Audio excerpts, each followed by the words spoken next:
uno de los aspectos que más venimos repitiendo, del que habla hoy el pasaje evangélico de 2,5 versículos del capítulo 9 de San Lucas a partir del 43, la segunda parte de ese versículo, y es la admiración que produce Jesús. Es la admiración que luego producirán los apóstoles después de la resurrección, la admiración que producen los santos de todos los tiempos, porque solamente los santos son dignos de admiración. Hay veces que admiramos a tantas personas, deportistas, literatos, políticos, grandes personajes de la historia. ¿Qué son ellos comparado con la grandeza de un santo? ¿Cómo me puede producir admiración una persona que tiene un don, que tiene un talento cualquiera? La grandeza de una persona está en la totalidad de su vida, y eso es lo que produce admiración. Pero esa admiración es un pequeñísimo reflejo de la admiración que produce Jesucristo. Y sin embargo, nos hace una advertencia: que no se nos suba la cabeza. Que si alguna vez hemos hecho, vosotros y yo, algo admirable, que no se nos suba la cabeza. Lucas 9:43. En aquel tiempo, entre la admiración general por lo que hacía, Jesús dijo a sus discípulos: meteos bien esto en la cabeza, como diciendo, yo sé que esto no lo vais a entender, que nos cuesta a todos los hombres y mujeres de todos los tiempos horrores entenderlo. Meteos bien esto en la cabeza: al Hijo del Hombre lo van a entregar en manos de los hombres. Pero ellos no entendían este lenguaje.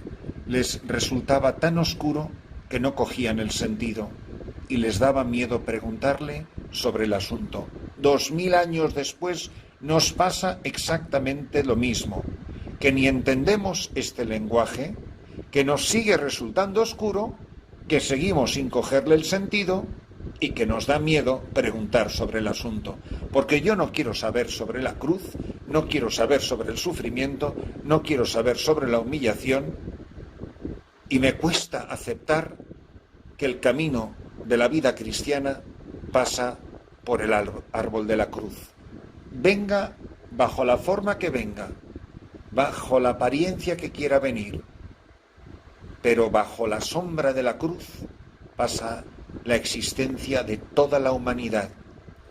Y si alguna vez hemos ido de triunfo en triunfo, de halago en halago, de reconocimiento en reconocimiento, mucho cuidado, que no se nos suba la cabeza, porque el Hijo del Hombre va a ser entregado en manos de los hombres, que a ti y a mí nos van a entregar en manos de los hombres, que a ti y a mí nos van a crucificar, de una manera o de otra, de una manera cruenta o incruenta, pero como siempre, terriblemente dolorosa y contrario a lo que nosotros quisiéramos que fuera nuestra vida. Cuánto nos gustan los halagos, cuánto nos gustan las alabanzas, cuánto nos gusta que nuestra vida produzca asombro general, pero cuánto nos cuesta aceptar que nuestra vida pasa por el misterio de la cruz. Nos encanta ir a misa, nos encantan las liturgias bien celebradas. Muchas veces no son más que una representación, una obra de teatro, porque por más beatos y piadosos que seamos, y por más que nos gusten las ceremonias bien pomposas, lo que no acabamos de entender es el sentido profundo, más profundo de la Eucaristía, que es configurarme, dejarme configurar con Jesucristo hostia, con Jesucristo víctima. Hablamos muchísimo de la Sagrada Hostia, cantamos canciones a la hostia santa, hostia sagrada, cantamos y rezamos y decimos palabras y oraciones que ensalzan la hostia, pero la hostia no es otra cosa que un sacrificio, es algo que se rompe, es algo que muere, es un grano de trigo pisoteado, triturado en el molino de la vida. Comulgamos con una beatería, con el morro arrugado, con una cara angelical que nos podrían canonizar ahí mismo. Salimos de la iglesia y el primer contratiempo, la primera humillación, la primera mala palabra, estamos descompuestos y fuera de nosotros. Y uno dice, ¿pero qué habrá comulgado esta criatura? ¿O qué misa habrá celebrado este sacerdote bendito?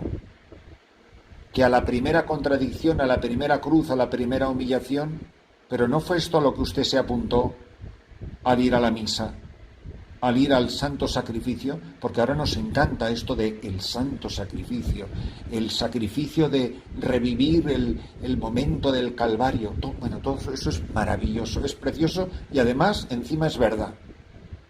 Pero cuando me toca a mí revivir lo que pasó en el Calvario, estoy encantado de ser un espectador en ese banco de la iglesia de una obra de teatro que está representando ese sacerdote. ¿Cuándo sé yo que lo estoy viviendo de verdad?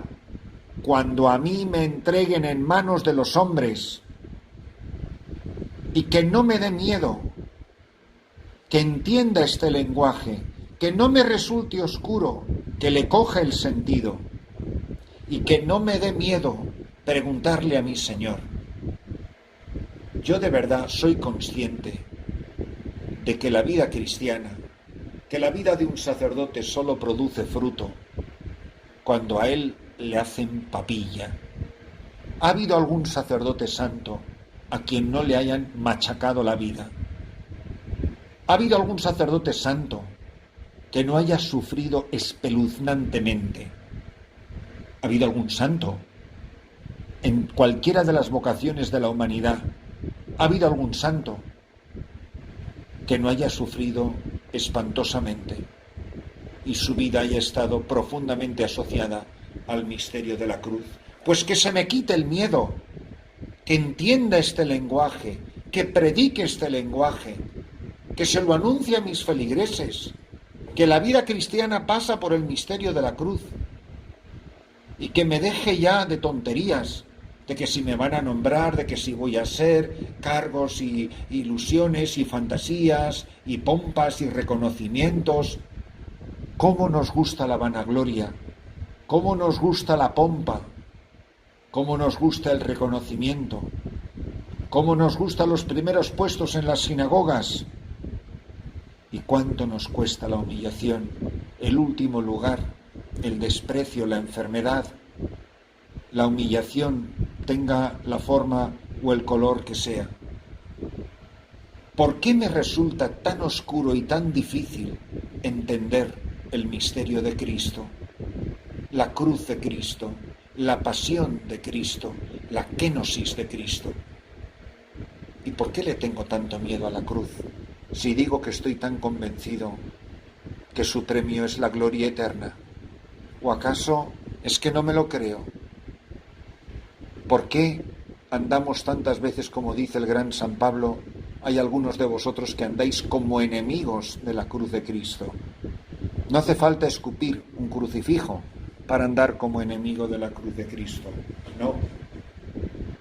Basta simplemente con rechazarla, con huir, con no aceptarla, con murmurar.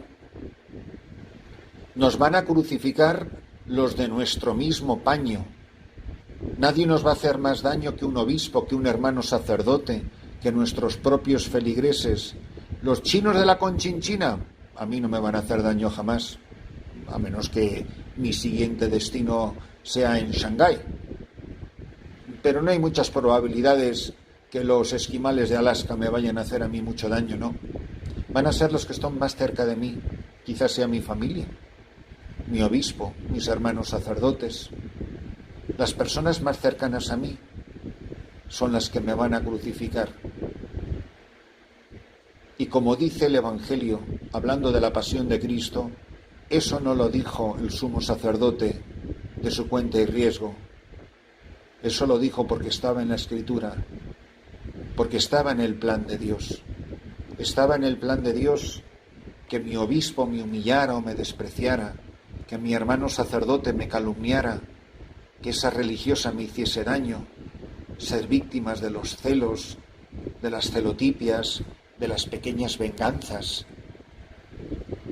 ser víctima de todo eso que hace ruin y mezquino al ser humano y que crucifica a los hombres nuestros hermanos. pero que no tengamos miedo.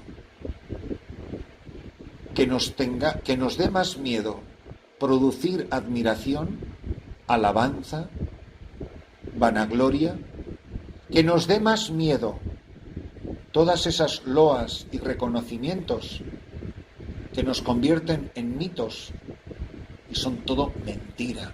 Vivimos de una mentira, de que creemos que la gente piense que somos lo que sabemos que no somos, que piensen de nosotros lo mejor, que piensen de nosotros que somos estupendos y buenísimos y santos. Que no tengamos miedo al escuchar estas palabras a posar nuestros labios sobre el madero de la cruz.